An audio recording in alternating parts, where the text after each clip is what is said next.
efisienkan waktu ya. Saya akan membacakan susunan acara pada siang hari ini, yaitu pertama adalah pembukaan, kemudian yang kedua adalah pemaparan materi yang akan dibawakan oleh Ibu Marwah Serjuan, kemudian yang ketiga adalah sesi tanya jawab, dan keempat adalah penutup. Baiklah, kita buka acara kita dengan sama-sama membaca basmalah. Baik, kita masuk ke acara kedua, yaitu pemaparan materi yang akan dibawakan oleh Ibu Marwah Serjuan dengan judul materinya adalah budaya positif. Kepada beliau ya, kami persilahkan.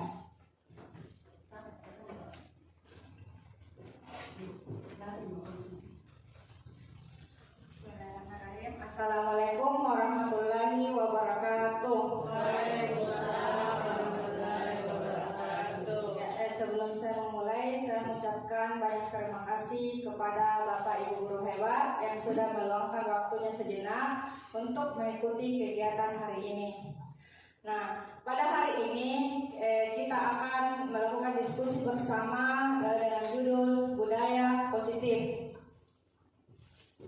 Nah, pengertian budaya positif yaitu budaya positif merupakan perwujudan dari nilai-nilai atau keyakinan universal yang diterapkan di sekolah. Budaya positif diawali dengan perubahan paradigma tentang teori kontrol. Selama ini barangkali kita sebagai guru merasa berkewajiban mengontrol perilaku murid agar memiliki perilaku sesuai dengan yang kita harapkan. Nah, menurut Dr. William, dalam teori kontrol yang kemudian hari berkembang dan dinamakan choice theory, meluruskan beberapa konsepsi tentang makna kontrol. Yang pertama yaitu ilusi guru mengontrol murid. Pada dasarnya kita tidak dapat memaksa murid untuk berbuat sesuatu jikalau murid tersebut memilih untuk tidak melakukannya. Walaupun tampaknya guru sedang mengontrol perilaku murid, hal demikian terjadi karena murid sedang mengizinkan dirinya untuk dikontrol. Nah, saat itu bentuk kontrol guru menjadi kebutuhan dasar yang dipilih murid tersebut. Teori kontrol menyatakan bahwa semua perilaku memiliki tujuan, bahkan terhadap perilaku yang tidak disukai. Yang kedua yaitu ilusi bahwa semua penguatan positif efektif dan bermanfaat. Nah, penguatan positif atau bujukan adalah bentuk-bentuk kontrol. Segala usaha untuk mempengaruhi murid agar mengulangi suatu perilaku tertentu adalah suatu usaha untuk mengontrol murid tersebut. Dalam jangka waktu tertentu, kemungkinan murid tersebut akan menyadari dan mencoba untuk menolak bujukan kita, dan bisa jadi murid tersebut menjadi ketergantungan terhadap pendapat guru untuk terus berusaha. Yang ketiga ialah ilusi bahwa kritik dan membuat orang merasa bersalah dapat menguatkan karakter. Nah, maksudnya di sini menggunakan kritik dan rasa bersalah untuk mengontrol murid menuju pada identitas gagal. Mereka belajar untuk merasa buruk tentang diri mereka sendiri. Mereka mengembangkan diri yang negatif.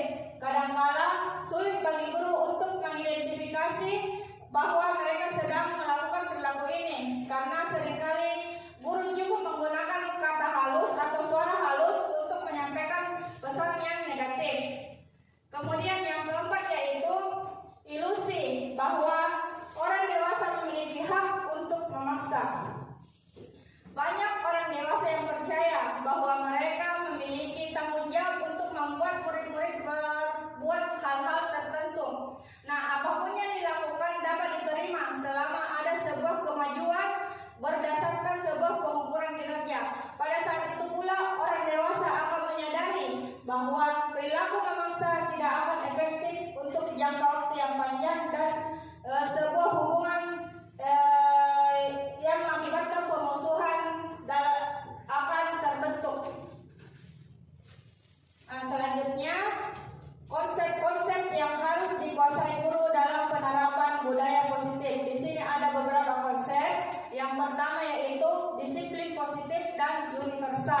Yang kedua ialah teori motivasi, hukuman dan penghargaan, dan restitusi. Yang ketiga yaitu keyakinan kelas.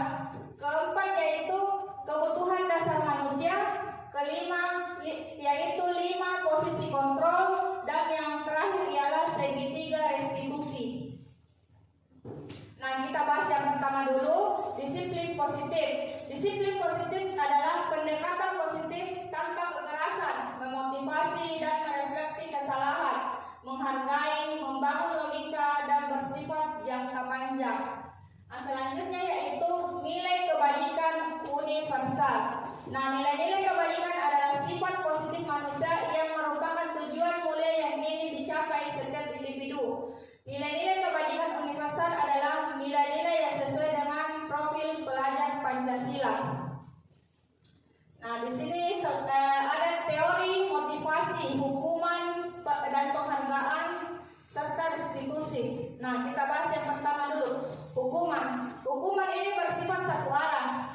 Nah, hanya berpihak pada guru saja yang memberikannya. Murid hanya menerima satu hukuman tanpa melalui suatu kesepakatan. Misalkan ada anak-anak yang terlambat datang ke sekolah, kemudian kita memberinya hukuman fisik. Hukuman fisik di sini maksudnya kita menyuruh anak tersebut jalan jongkok mulai dari pintu gerbang sampai di kelas. Nah, setelah jalan jongkok anak itu merasa kesakitan. Itulah yang namanya hukuman fisik. Nah, bisa jadi setelah anak itu diberi hukuman, timbul rasa dendam di dalam dirinya. Dia marah, dia kecewa kepada gurunya. Mungkin bisa saja dia menilai guru tersebut bahwa ini guruku keras, ini guruku strict kayak gini. Bisa saja anak itu menilai kita seperti itu atau menyimpan dendam terhadap kita. Yang kedua yaitu penghargaan.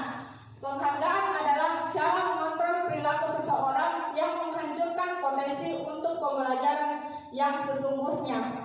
Nah, misalkan begini, ada siswa kita yang kita kasih penghargaan atau berupa hadiah. Nah, bisa saja kalau anak-anak ini mendapat hadiah, dia berpatokan di hadiah tersebut sehingga dia ingin berusaha. Ketika dia sudah tidak mendapatkan hadiah, semangatnya untuk belajar jadi berkurang. Jadi dia betul-betul belajar hanya karena mengejar hadiah tersebut, bukan untuk mencapai tujuan belajarnya. Yang ketiga yaitu restitusi. Restitusi yaitu sebuah cara menanamkan disiplin positif. Pada murid, cara menanamkan disiplin positif kepada murid. Restitusi bukanlah hukuman, tetapi menebus kesalahan untuk belajar dari kesalahan. Ada 3 motivasi perilaku manusia. Yang pertama yaitu untuk menghindari ketidaknyamanan atau hukuman. Ini adalah tingkat terendah dari motivasi perilaku manusia. Biasanya orang yang motivasi perilakunya untuk menghindari hukuman atau ketidaknyamanan akan bertanya apa yang akan terjadi apabila saya tidak melakukannya. Nah, sebenarnya mereka sedang menghindari permasalahan yang mungkin muncul dan berpengaruh pada mereka secara fisik, psikologis maupun tidak terpenuhinya kebutuhan mereka. Bila mereka tidak melakukan tindak tersebut, motivasi ini bersifat eksternal. Yang kedua ialah untuk mendapatkan imbalan atau penghargaan dari orang lain. Satu tingkat di atas motivasi yang pertama. Di sini orang berperilaku untuk mendapatkan imbalan atau penghargaan dari orang lain. Orang dengan motivasi ini akan bertanya apa yang akan saya dapatkan jika saya melakukannya. Nah, mereka melakukan sebuah tindakan untuk mendapatkan pujian dari orang lain yang menurut mereka penting dan mereka letakkan dalam dunia berkualitas mereka. Mereka juga melakukan sesuatu yang untuk mendapatkan hadiah, pengakuan atau imbalan. Nah, motivasi ini termasuk ke dalam sifat eksternal. Yang ketiga yaitu untuk menjadi orang yang mereka inginkan dan menghargai diri sendiri dengan nilai-nilai yang mereka percaya. Orang dengan motivasi ini akan bertanya, akan menjadi orang yang seperti apa apabila saya melakukannya. Nah, mereka akan melakukan sesuatu karena nilai-nilai yang mereka yakini dan hargai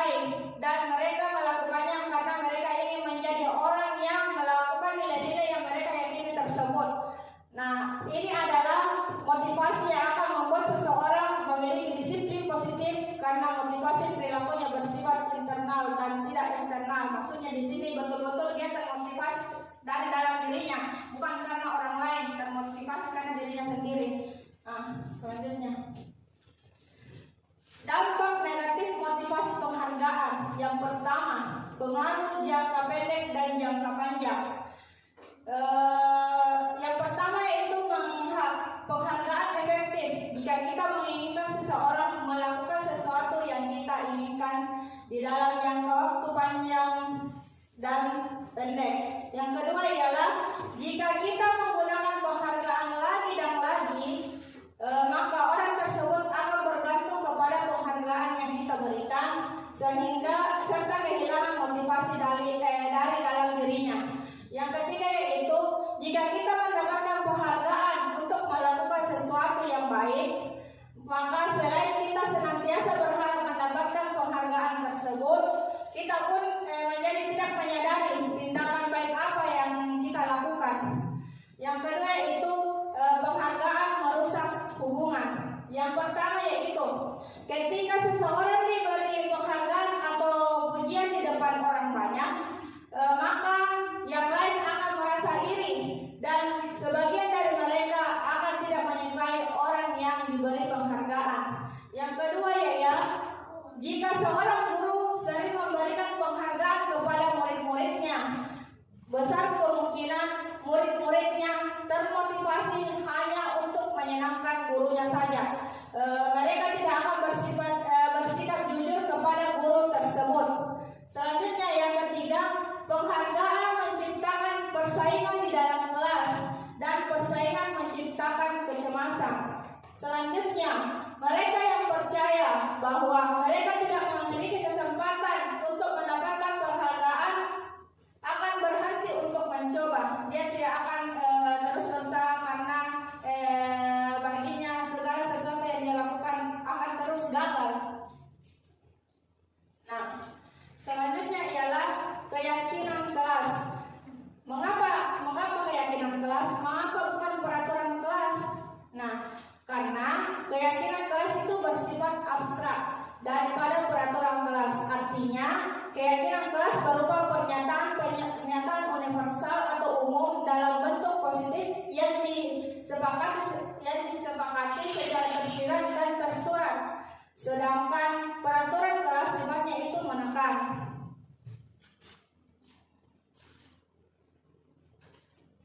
Pembentukan keyakinan sekolah atau keyakinan kelas. Yang pertama yaitu mempersilahkan warga sekolah atau murid di sekolah atau kelas untuk bercurah pendapat tentang aturan yang perlu disepakati. Yang kedua yaitu mencatat semua masukan.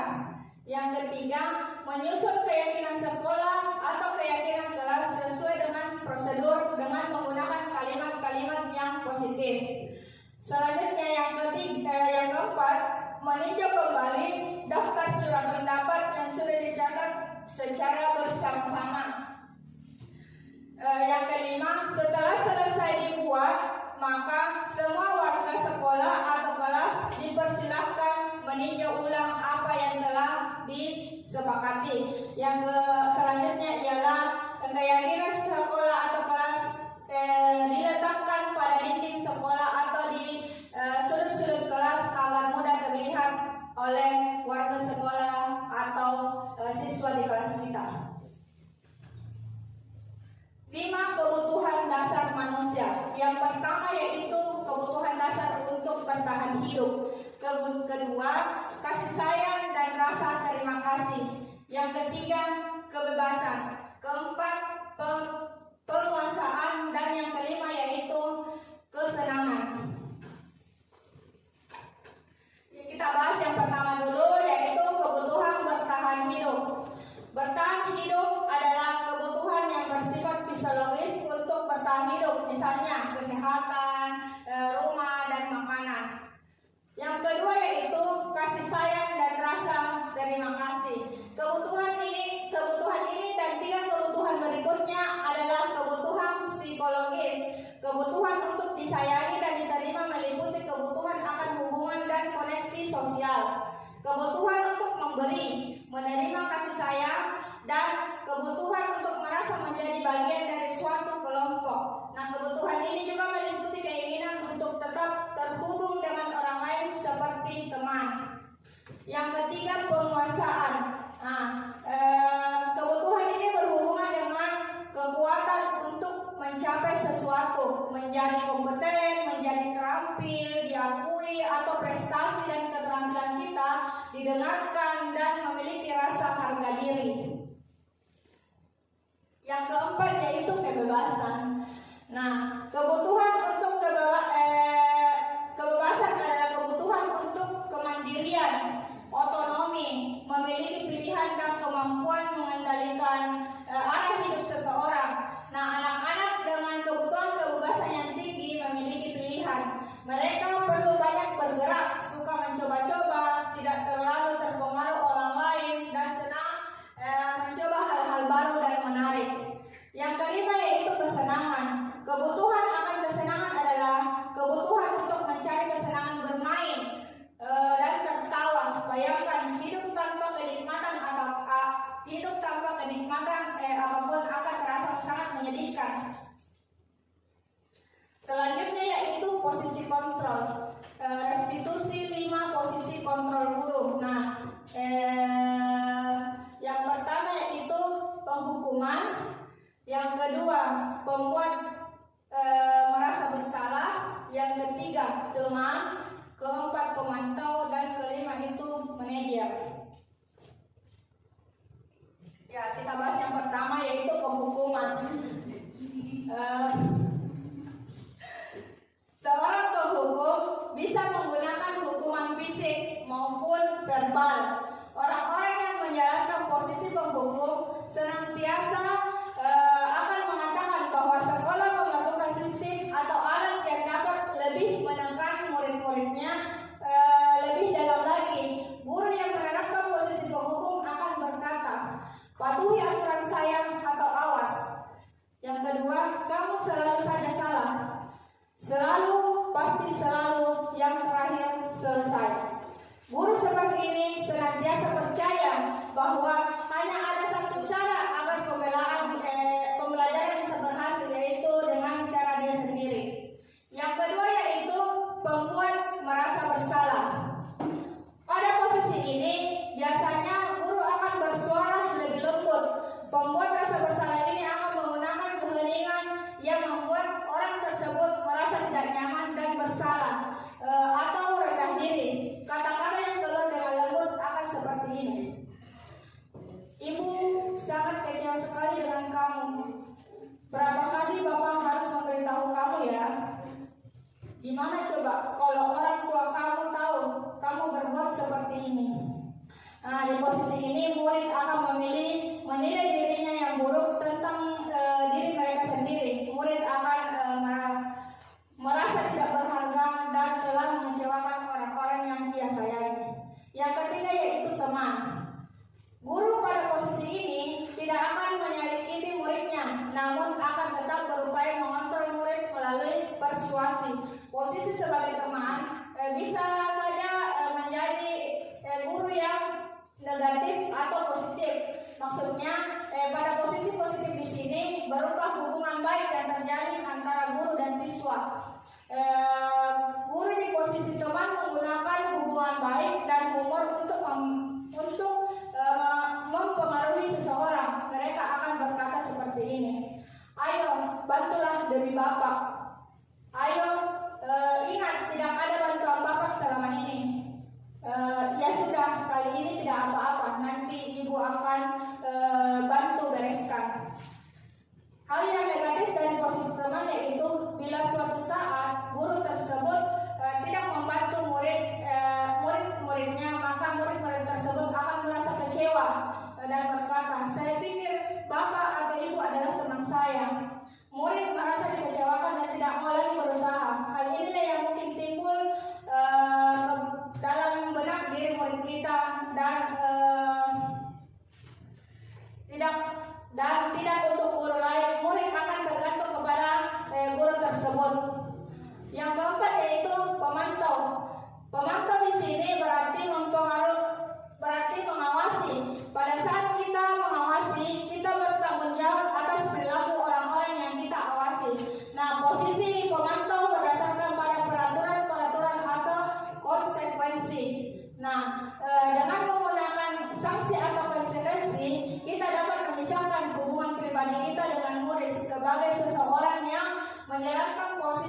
pemantau. Pertanyaan yang diajukan bagi seorang pemantau yaitu yang pertama, peraturan apa yang telah kamu lakukan, sanksi atau konsekuensi apa. Nah, seseorang pemantau sangat mengendalikan perhitungan catatan data yang dapat digunakan sebagai titik atas perilaku seseorang. Nah, posisi ini menggunakan stiker daftar catatan. Posisi pemantau sendiri berawal dari teori stimulus respon. Nah, yang menunjukkan tanggung jawab guru dan mengontrol murid. Yang terakhir ialah posisi sebagai manajer. Nah, ini adalah posisi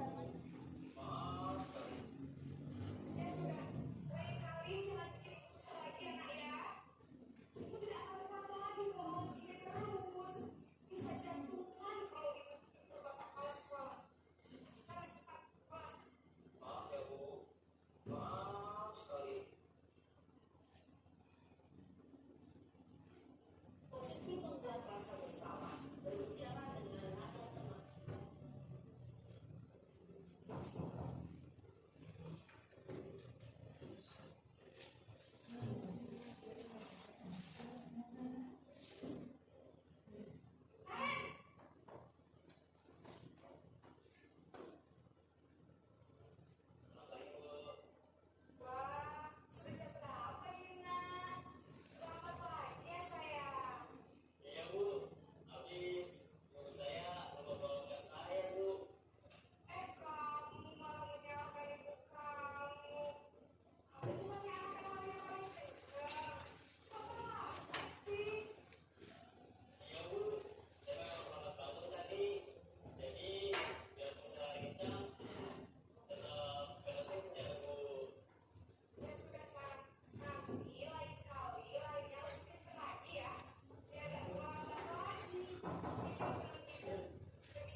Nah, dari video yang diputar tadi, kira-kira Bapak Ibu guru pilih posisi kontrol yang mana?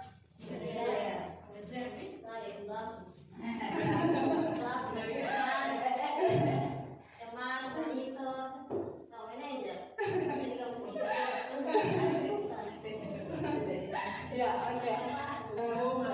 Selanjutnya kita masuk ke segitiga restitusi. Ini adalah materi terakhir. Di segitiga restitusi itu ada 3 hal yang perlu kita perhatikan. Yang pertama ialah menstabilkan identitas. Nah, apa-apa saja kalimat-kalimat yang masuk menstabilkan identitas. Yang pertama, setiap orang pasti pernah melakukan kesalahan. Yang kedua, kamu bukan satu-satunya yang pernah melakukan kesalahan ini. Yang kedua, selanjutnya, yang kedua, validasi tindakan yang salah. Nah, kalimat yang sering muncul itu, kamu tentu punya alasan mengapa kamu melakukan hal tersebut. Yang kedua, adakah cara yang lebih efektif untuk mendapatkan apa yang kamu butuhkan. Yang ketiga yaitu menanyakan keyakinannya. Pertanyaan yang sering muncul yaitu keyakinan keras apa yang kita sepakati, atau yang kedua, kamu ingin menjadi orang yang seperti apa. Ya.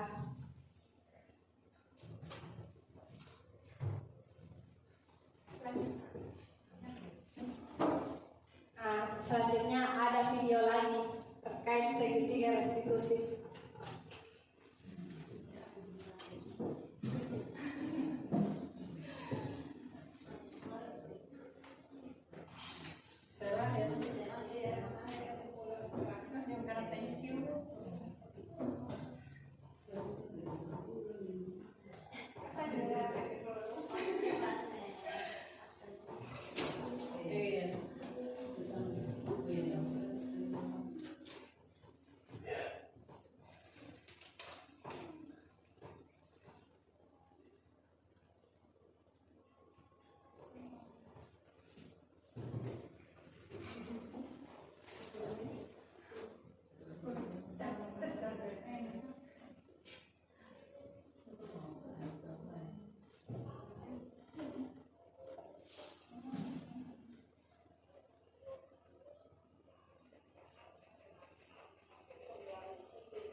Mungkin ada Bapak Ibu yang mau bertanya terkait dengan materi ini, bisa. Oh ya.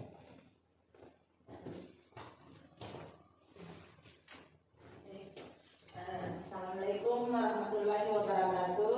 Waalaikumsalam warahmatullahi wabarakatuh. Terima kasih atas kesempatan yang telah diberikan untuk pemaparan dari Ibu Marwa tentang disiplin positif. Sudah sangat baik dan sangat terbuka untuk wawasan kami dan menjadi tambahan ilmu buat kami lagi tentang disiplin positif ini. Tapi ada sedikit pertanyaan yang ingin saya tanyakan, yaitu tentang keyakinan kelas. Keyakinan kelas ini kan dibuat bersama-sama, guru, antara guru dan murid.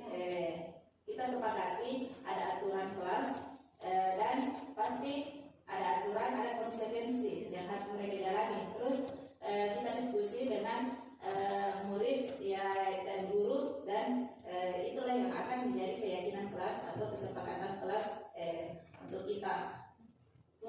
Untuk kelas tinggi atau kelas lanjutan mungkin kita bisa lihat diskusi mereka untuk kesepakatan, untuk menyepakati keyakinan kelas ini. Tapi bagaimana untuk kelas bawah atau kelas rendah, kelas awal?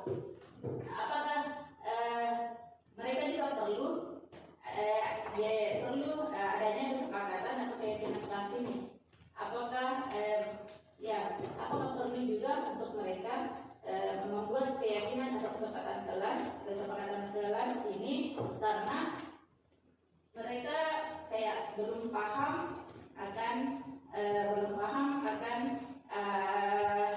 diskusi dengan guru, apa yang mereka akan sepakati, apa yang mereka akan sepakati tentang aturan-aturan di dalam kelas. Baik, itu saja. Terima kasih.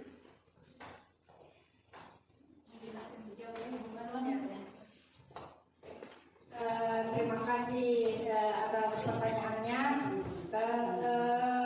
Kesepakatan kelas ini bisa kita mulai dari awal, dan itu wajib. Menurut saya itu wajib, karena dari kelas awal lah kita mulai menerapkan kepada anak-anak peserta didik kita tentang keyakinan kelas. Nah, bagaimana caranya? Ya kita mulai dari hal-hal yang sederhana dulu. Kita tanyakan kepada siswa kita, contohnya seperti ini, untuk mendapatkan kenyamanan atau kesenangan di dalam kelas kita. Nah, kita harus mematuhi aturan-aturan yang telah dibuat. Nah, aturan-aturannya bagaimana cara kita membuat kesepakatan kelas pada anak-anak di kelas 1. Nah, kita bisa membuat sebuah poster. Di poster itu kita menempelkan gambar-gambar sederhana atau kata-kata sederhana yang mudah dipahami oleh anak-anak tersebut. Misalkan seperti ini, di poster tersebut kita menempelkan gambar orang yang membuang sampah pada tempatnya. Nah, itu kan sudah bisa menjadi sebuah kesepakatan bahwa kita harus menjaga kebersihan di kelas kita. Nah, apabila ada anak-anak yang tidak membuang sampahnya pada tempatnya, akan mendapatkan konsekuensi. Apa konsekuensinya? Nah, kita bisa tanyakan kepada anak-anak kita, bagi siswa yang tidak membuang sampah pada tempatnya, nah dia akan mendapatkan konsekuensi memungut semua sampah yang ada di sekitarnya. Nah, tanpa harus ada hukuman fisik. Nah, mungkin itu saja, Ibu. Terima kasih.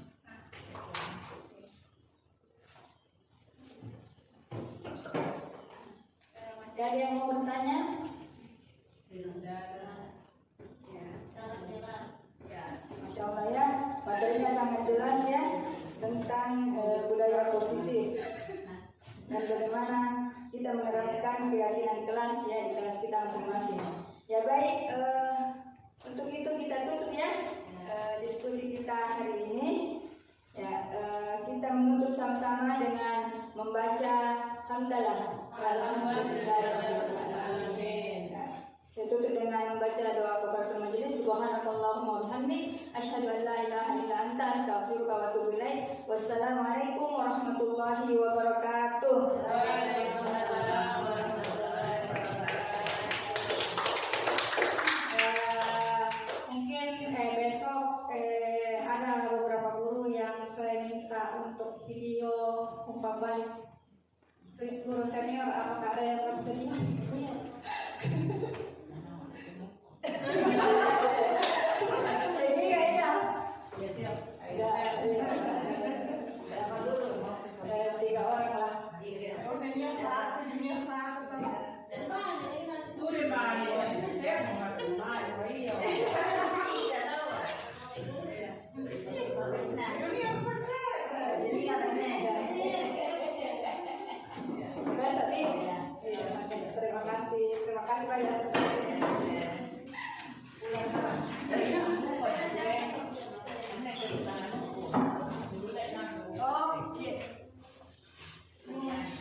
Assalamualaikum warahmatullahi wabarakatuh.